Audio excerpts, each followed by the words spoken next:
Hello students, our today's topic is Pascal's law. Now before going to Pascal's law, let us see the effect of gravity on the pressure of fluid. Now for that consider this figure. In this figure there is a beaker and liquid is filled in the beaker. Now this is upper level of liquid. Pressure at this upper level is P0. Now P0 is atmospheric pressure.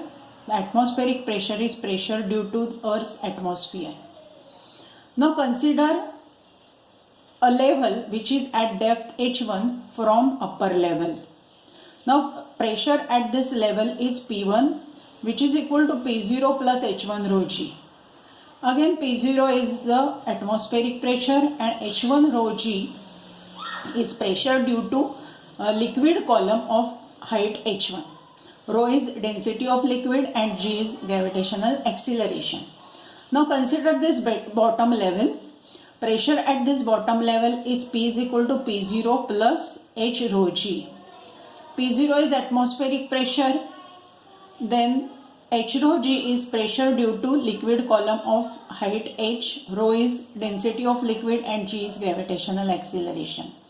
Now from this it is clear as pressure varies as we go inside the liquid. That is, pressure increases as depth of liquid increases. Now this is effect of gravity on pressure of fluid. Now from this it is also clear that the pressure at each and every point on same horizontal level must be same. Now for that consider this figure. Now consider this horizontal level. Now as this is horizontal level, for the same horizontal level pressure at each and every point must be same. Point A and B are on this horizontal level. Now therefore pressure at A is equal to pressure at B.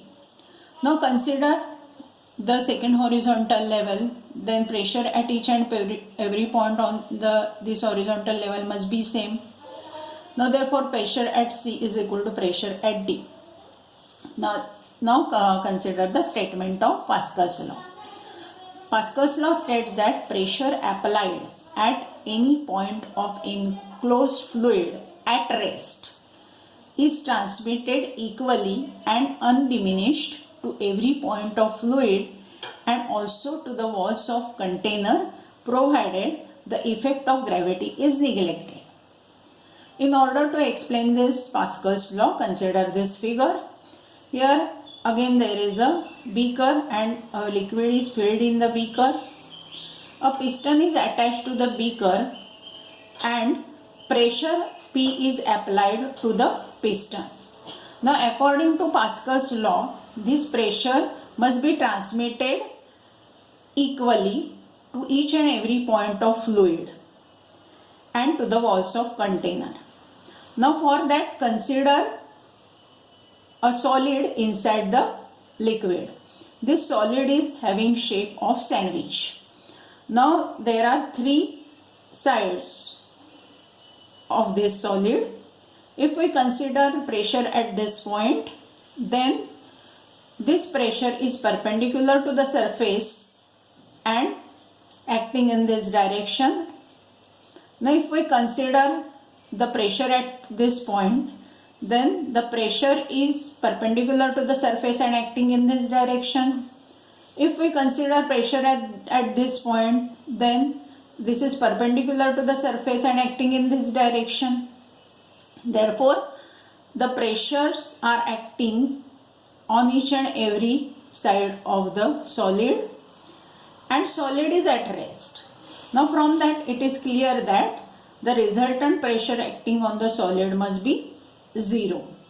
Now therefore the magnitude of each and every pressure must be same and which is equal to P. Now therefore pressure applied at any point of fluid is transmitted equally to every point of the fluid and to the walls of container also. If we consider this wall, then pressure acting on this wall is perpendicular to the wall and acting in this direction and having same magnitude as that of P. If we consider this wall, then pressure acting on this wall is perpendicular to the wall and acting in this direction and having magnitude equal to P. Pressure acting on the bottom surface is acting in the downward direction and having magnitude same as that of P. Now from this it is clear that the pressure applied to the any point of enclosed fluid at rest transmitted equally to each and every point of the fluid and to walls of the container. But here we neglect the effect of gravity. That is, according to gravity, effect of gravity, the pressure at one horizontal level is same, but for this horizontal level pressure must be different. But here we neglect this effect. Now let us turn the page.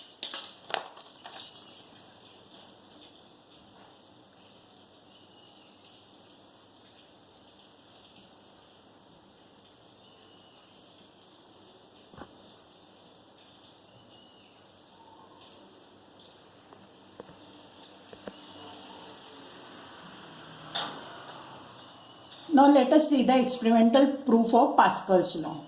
Now for that, consider a vessel having four sides, side A, B, C and D. To each side a frictionless and watertight piston is attached. The area of cross section of piston at point A is small a. Area of cross section for piston at point B is 2A. Area of cross section for piston at point C is 3A. Area of cross section for piston at point D is A by 2.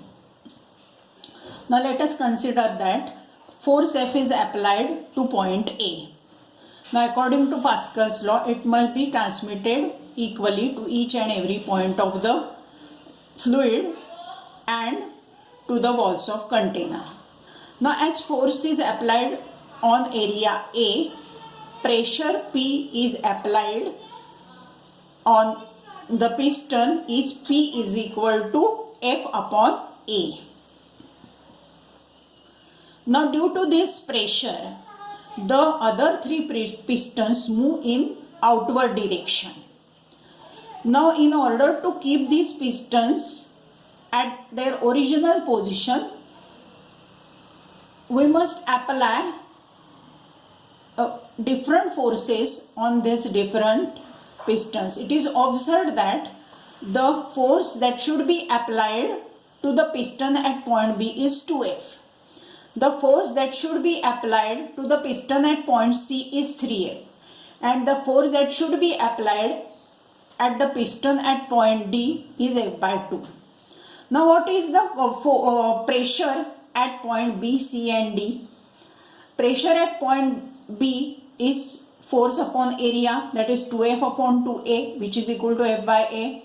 Pressure at point C is 3F upon 3A, which is F upon A. Pressure at point D is F by 2 upon A by 2, which is F upon A. From this it is clear that PB is equal to PC is equal to PD, which is equal to PA, that is F by A. Now therefore pressure at each and every point is constant, and therefore we can say that F upon A is constant. Therefore we can say that pressure applied at point A is transmitted equally to all parts of fluid and also to the walls of container. Now we stop here for this lecture.